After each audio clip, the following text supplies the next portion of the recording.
G'day, just a quick video on my troop carrier Hzj75 battery woes.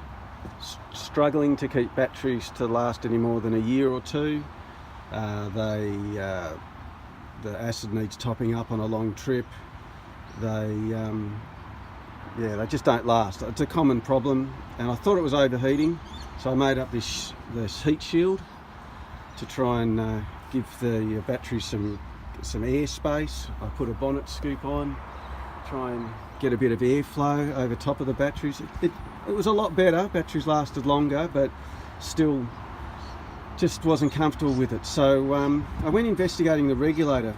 From another problem made me investigate some charging issues, but yeah, it had been pretty consistent. 14.5 volts cold when it's really topping the battery up, and as soon as the motor warms up, back to about 14.3, maybe 14.4, which is sort of all within the specs of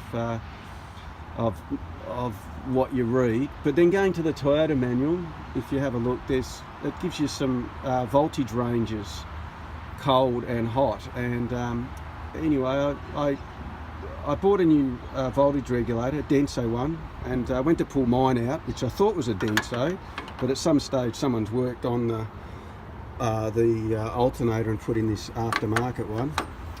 And yeah, I put the Denso one in, and completely different. Yeah, 14.4 when it's cold, and then once the battery's charged and the alternator's warmed up, it goes to 13.8.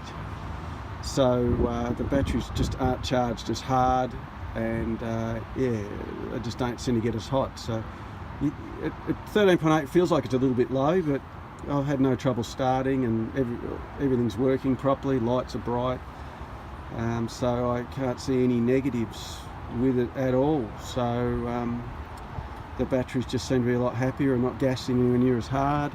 Haven't had to put any acid in them. So if you've got battery issues, maybe you need to put a new genuine voltage regulator in, and maybe the voltage is lower. Maybe when they go faulty, they charge a bit hard. So give it a go next time you put some new batteries in.